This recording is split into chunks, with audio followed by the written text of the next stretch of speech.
It'll be an interesting year for BYU in 2023. Joining the Big 12 was a surprising move for some people, and now they get an opportunity to finally play in a Power 5 conference. They've been playing Power 5 competition forever, and now they get a chance to actually play in a conference.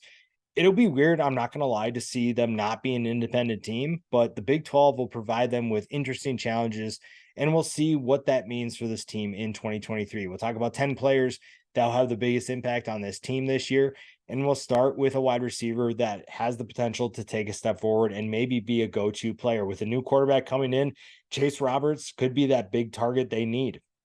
At 6'4", it's easy to see why teams want, or this offense wants to throw the ball his way. And last year we saw him in spurts. We just didn't see it consistently. And if you see this guy consistently and he's doing what he did last year in those spurts, this is an offense that could be really fun to watch. It doesn't matter who's playing quarterback. If you're throwing the ball up to Chase Roberts and he's doing what he did last year, this is a team that I really like to watch in 2023. The defense needs to take a step forward. I think that's a given. I think when you look at what they did last year, then you're looking at a team that could be much better and a team that will be tough to beat in the Big 12. AJ Bonfordjohn comes in from Utah State, and he was a natural playmaker for the Aggies in his time there. He's a very experienced player, and now he gets an opportunity to play at a Power 5 level with BYU, and that's exactly what this team needs. This linebacker group is pretty good. Whether you talk about him and you talk about Ben Bywater, there are plenty of linebackers that can make plays for this defense. Again, being disruptive will be a big key. Being disruptive will make things easier for this team. And you're facing a bunch of Big 12 offenses that will present plenty of challenges. So that puts a lot of pressure on the linebackers to play in space, to handle life in the trenches, be physical and whatnot. But I think they have the right people in place to give them an opportunity to do that. It's just a matter of putting that all together. The offensive line will be arguably the strength of this team. And Connor Pay comes back after a solid season in which he started all 12 games. And this offensive line has a physical attitude to them. They have a tenacious attitude to them. And we'll talk about a guy who has a future in the NFL as well. Connor Pay is a super underrated center, arguably one of the more underrated centers in college football.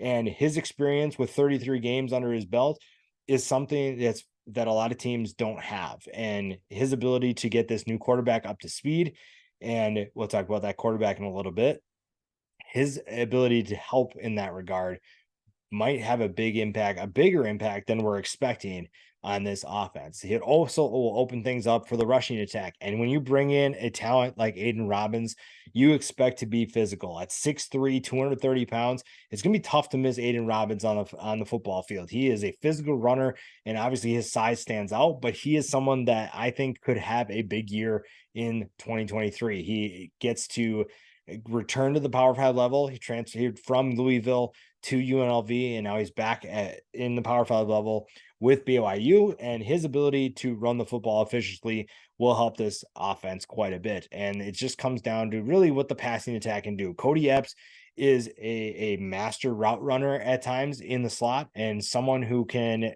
have a huge impact on this team.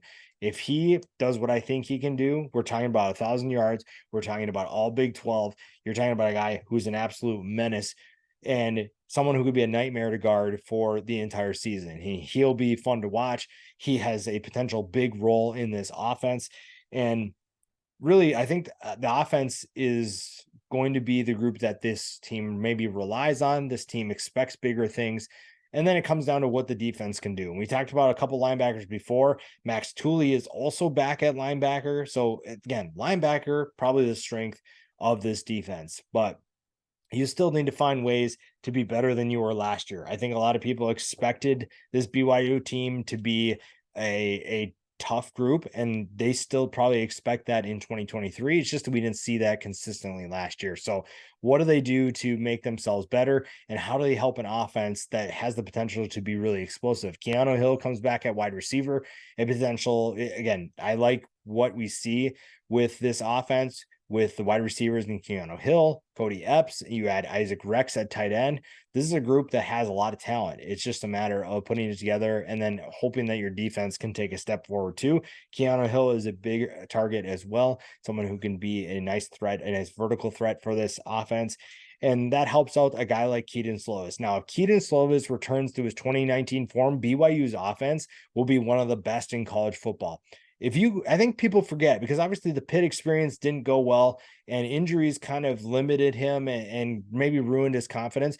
But Keaton Slovis at times was making some of the most insane throws in college football, some of the most accurate throws in college football. And people kind of forget that. And again, I understand that when you don't do it for a while, it's easy to see why people forget about that. But Keaton Slovis has the potential to be an absolute monster for BYU, and this could be a surprise team in the conference if Keaton Slovis is slinging it. And if he's able to get back to that form, if he's able to rediscover that confidence, you're looking at a much different team, a much more confident team in 2023. So that's something definitely to keep an eye on and something that I'm excited to watch and see what does that mean for BYU? What does that mean in the Big 12? And how do they take their game to a new level? And protecting Keenan Slovis will be the biggest thing because that's something he, I think, struggled with. That's really what affected his confidence at USC in his time when he ended at USC and then at Pitt. And Kingsley Sotomia is a big player that will have a future in the NFL, and he'll play a big role in Keaton Slovis's confidence, his ability to protect his blind side, to be able to keep Keaton Slovis upright, and to ensure that he's making big plays will determine how well this offense is in terms of being explosive and how healthy this group can be, how explosive this group can be.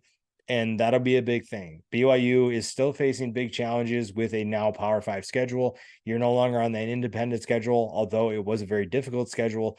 You're taking a step forward in terms of facing tougher competition.